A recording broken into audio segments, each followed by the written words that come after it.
Hey guys, welcome or welcome back. Today I thought I'd do a super casual and fun video, and I've titled it my luxury reverse wish list and the amount of money that I saved by not purchasing what I was tempted to purchase. So as you might be able to guess, I wanted to talk to you guys about the luxury items that I was kind of semi-obsessed about that I was so close to getting, but for some reason I ended up not getting them. And when I looked back, and I'm so glad that I didn't buy them. And I've done videos like this before where I talked about, you know, the popular designer items, and I'm so glad I didn't buy that kind of topic. But I thought I'd make it a little more fun by adding the twist of including the amount of money I saved by not purchasing those, which makes me feel like the decision was even better that I didn't buy them. So I thought it might be fun to share this with you. I again have not filmed a video for so long. Since I've been sick, my toddler had been sick. She's just started daycare, so it's just been endless sicknesses. We even had to rush to the emergency room the other day because she hit like 40 degrees Celsius, had a high fever, so that was really stressful. So yeah, lots have been happening, but I do really enjoy chatting to you guys. So I thought, you know what, I wasn't planning on filming, but when I thought of this idea, I thought, you know what, I should turn the camera on and just chat to you guys really casually. I hope you don't mind. It's pretty dark out as well. I usually try and film when we have bright light, but it's like past sunset. But I know that if I don't just sit down and film when I feel like I have the energy, I know I just am not gonna film for like another few weeks. So I hope you don't mind this bad lighting and how casual the video is. And I'd love for you to share your reverse wish list, if you will, as well, and how much money you've saved and how you're so glad you didn't end up purchasing those items. Or if you have a luxury YouTube channel, I'd love for you to do this video topic as well. I do actually have a haul to share with you next week, which I've already filmed because I had been adding items to my closet for like the whole year, which I haven't revealed or shown you guys. And I also wanted to share my Hermes sale purchases with you.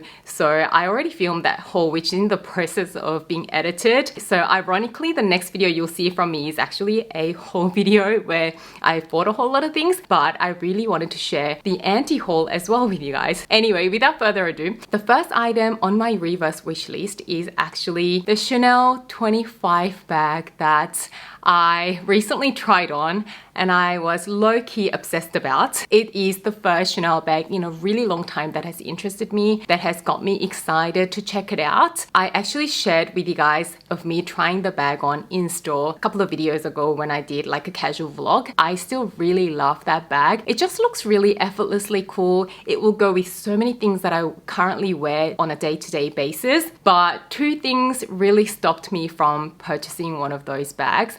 First is really lifestyle. Even though it is going to be a style of bag that will look really cool with all of my day-to-day outfits, because I am dressed really casually most days at the moment. I do have a young toddler who is a 2-year-old who is really busy. She's always running around, running off. I'm always running after her. And to have a bag that is of that size that I can only wear on my shoulder and I can't crossbody or have a more secure way of wearing it, I just thought it's going to be just a chunky burden when I'm trying to run after my toddler, which is like most of my days. So yeah, that was the biggest reason I decided not to get it, even though I love the style of it. The second reason is obviously the price point. Of course, it is a Chanel bag, so it's really expensive. I believe it retails for 9,950 Australian dollars, so might as well be 10 grand. But I'd say the price is a secondary reason why I passed on that bag, because even at that price point, if I really loved it and if I thought that I could get a lot of use out of it, I would have just gotten it, to be honest, because like I said, for so many years, I have not found a Chanel bag that I loved that much, but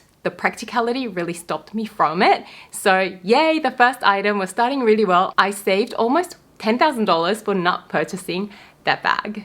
The second one on my reverse wish list is actually a bag from Celine that I've been obsessed over for actually quite a long time, and it is the Triomphe bag. I was interested in the bag in various leathers, colors and finishes. You guys would have seen me trying that bag on a number of occasions when I did shopping vlogs. I was especially interested in the black box leather. I love black box leather. If I could own a black box leather bag from say Hermes one day. I would love that, but I haven't got one at the moment and I'm not really on a hunt for it at the moment.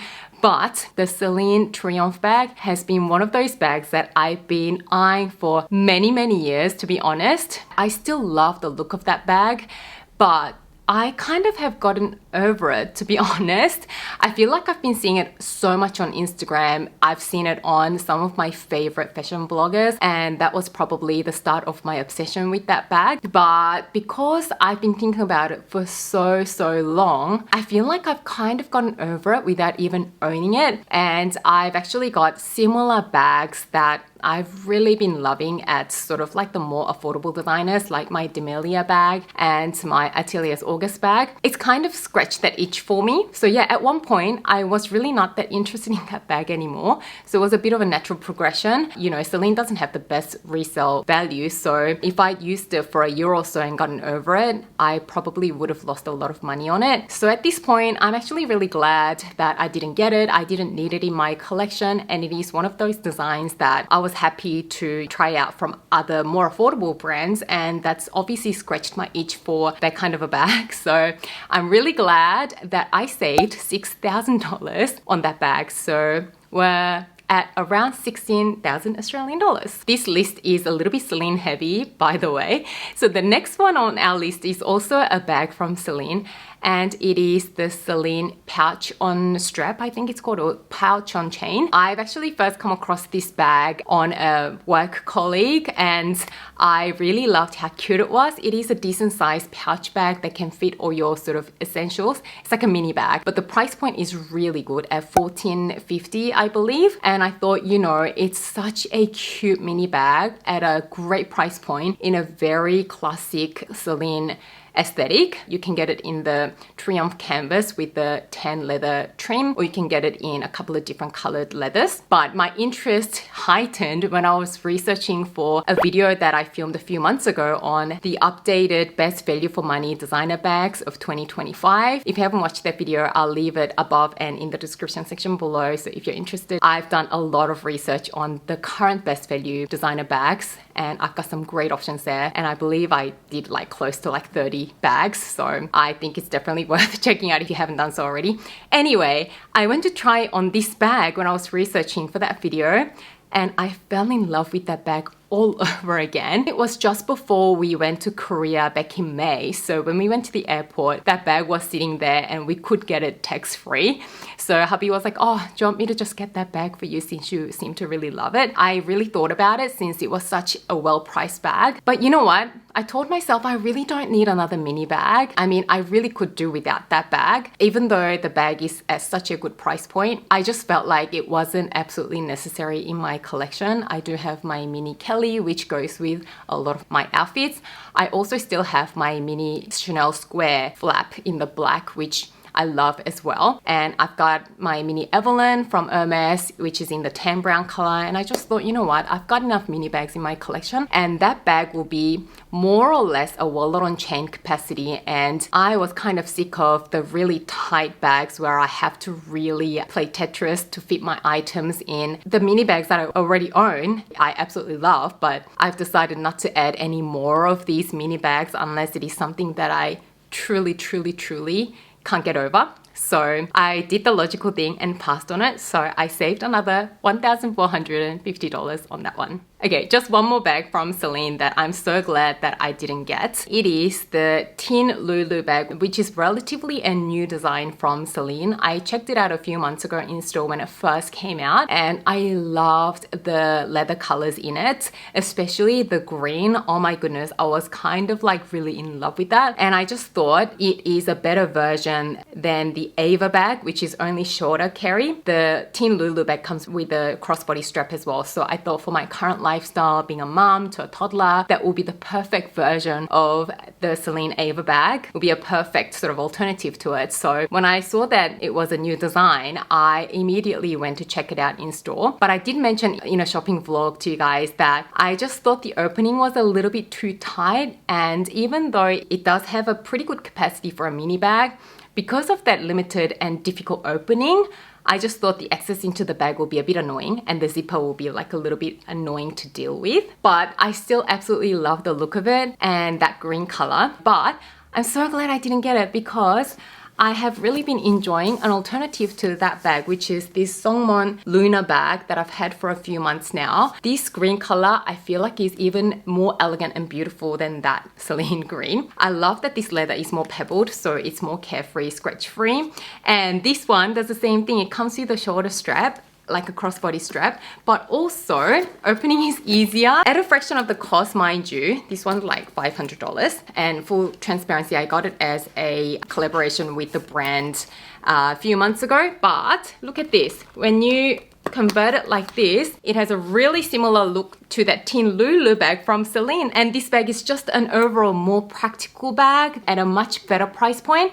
And I am so glad I didn't spend the $3,100 on that tin Lulu bag. And then the last one on my reverse wish list is one from Miu Miu. I have mentioned this bag on a number of occasions in my previous videos. It is the currently very popular Acadie bag. I tried it on with one of my friends at the end of last year, and I was again low-key obsessed with it because I thought it would be such a great everyday, just, you know, easy, effortless errand running bag, throw around bag. It does have a good capacity. It does come in different sizes, but the size that I was looking for would be a small enough bag, but you know, it's not a mini bag where I'd be so limited with the amount of things that I can carry. But it would fit my daily essentials really comfortably, and I would have some room for some extra items if I wanted to. And I thought it would be the perfect, trendy, cool bag. But that bag is something like $4,800, and I feel that even though I really like the idea of that bag, in hindsight, I feel like I wasn't ready to part with that much money for that bag. I guess I didn't love it enough, even though I thought it was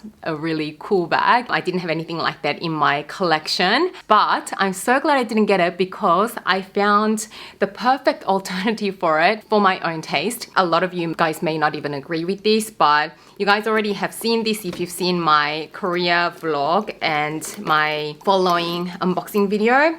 I ended up getting a similar silhouette of a bag from a Korean brand called Marge Sherwood. This is a really popular Korean bag brand at the moment. It's like a contemporary brand, so their prices are more between like $200 to like $500. But they have some really cool trendy designs, and I love the vintage type finishes that they do. The leather is really supple and soft. It does have that vintage vibe to it, which is really trendy at the moment. But when I saw this soft Boston bag in Korea, I thought, you know what? This is gonna be the perfect bag to buy for such an amazing price point, and it will give me the same vibe as the Miu Miu Acadie bag. This one retails for around $280, I believe. I paid in Korean won, so I think it does convert to around 200 something US dollars. And since I've got it 4 months ago, I've been really enjoying it. Like, I've been using this so consistently on most days, especially if I'm running errands with baby C, and it's been holding up really good. I've been loving this rich brown color, which is another trendy color at the moment, and it goes with everything in my wardrobe. And I feel like I really didn't need to spend $4,800 on the Acadie bag when I could get a similar bag like this. I mean, some people can argue that, you know, if you want a designer thing, don't go for an alternative just to save on money, because you'll eventually want to get that original item. And I get that with certain items, but with the Miu Miu bag, for me, it's a trendy bag, and I really don't think I will want to get that one. And this has been enough to scratch that itch for this shape of a bag. And so I saved another $4,800. So let's tally everything up. $9,950, $6,000, $3,100, $1,450, and $4,850. So by not purchasing the bags that were once on my wish list, I saved 25,350 Australian dollars. That is great. I mean, that sounds like a crazy number. Not that I've done anything else with this money, but I just thought this would be really fun to add everything up, and it will just give us a bit of a shock factor to sort of show us, oh my goodness, this is the type of money that I could have just wasted on bags that I would have gotten over really quickly, that obviously I really was fine to not add to my collection. I hope you just, take this video lightheartedly. I mean, I just thought it would be a fun video to make. So I hope no one gets really serious about the amount of money or, the arguments that, of course, we don't need any designer bags. Like, I hope none of you come for me. I hope that you understand this is just a fun video and a fun discussion to have. Anyway, I hope you enjoyed this really casual and impromptu video. I'd also love to hear from you on your reverse wish list. So please do share your list with us down below as well. I hope you enjoyed this video.